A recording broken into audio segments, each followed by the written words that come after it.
Hi,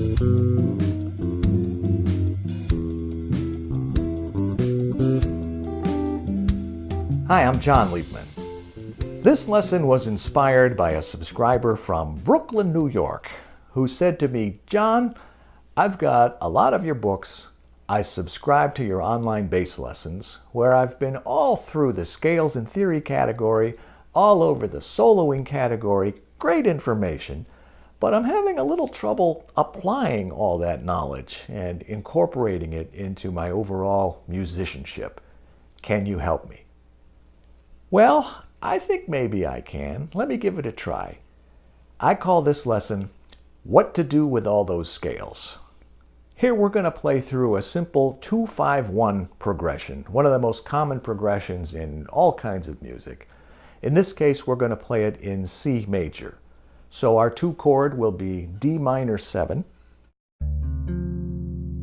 Our 5 chord will be G7.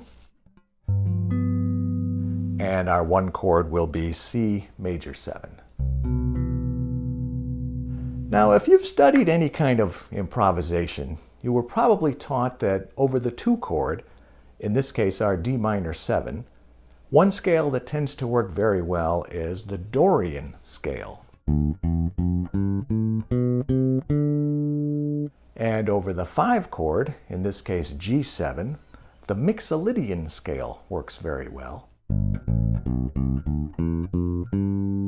And over the 1 chord, the Ionian, or your basic major scale, C major scale, very familiar to all of our ears.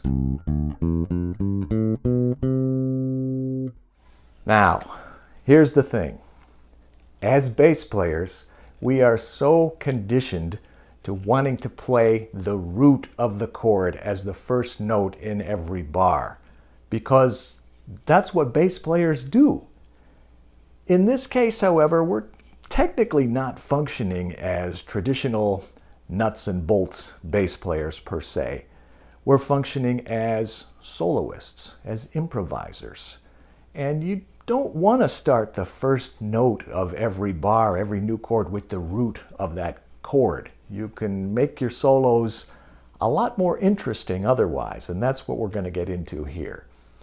As we've discussed in other lessons, the 2 notes that define a chord more than any of the others are the 3rd and the 7th. So in this case, in our D minor 7, the 3rd is F, and the 7th is C. In our G7 chord, the 3rd is B, and the 7th is F. And in our C major 7 chord, the 3rd is E, and the 7th is B. So let's say, just for fun, we want to start our line with the first note of every new chord being the 3rd of that chord. So on our D minor 7, let's say, for example, we want to do something like, and then our G7 chord, we want to start with the 3rd, which is B. And in our C major 7, we want to start with E. Let me play that again straight through, and in this case I'm also going to play the bass notes underneath just so you can hear it in context, how it would sound.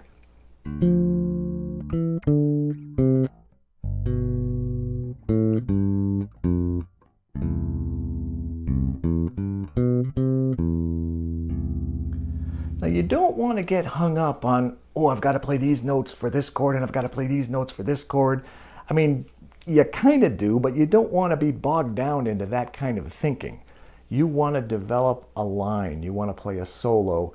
You want to tell a story.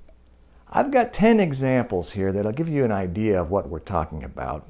Sometimes we'll start on the 3rd, sometimes we'll start on the 5th, but the idea is to play a line as you play through the chords and develop a melody and tell that story. Let's play these examples together with the band, first at full tempo.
Are you starting to get the idea of how to take all these notes and all these scales and apply them in our quest for making music? By the way, it is worth noting that in this lesson, as in pretty much all of my lessons, the examples tend to start out relatively simple at the beginning and become increasingly complex and more challenging as the lesson progresses. But the backing tracks will work for all the examples. So that way you can practice whichever examples are best suited for your playing ability right now, while you have the aspiration to move up as you improve as a bass player and take on the more difficult stuff. Let's slow this one down and play it again together. If you're a subscriber, a good review of the Scales and Theory category as well as the soloing category might not be a bad idea. And if you're not a subscriber, well then this lesson will give you just a little sneak peek into some of what we do at jonliebman.com.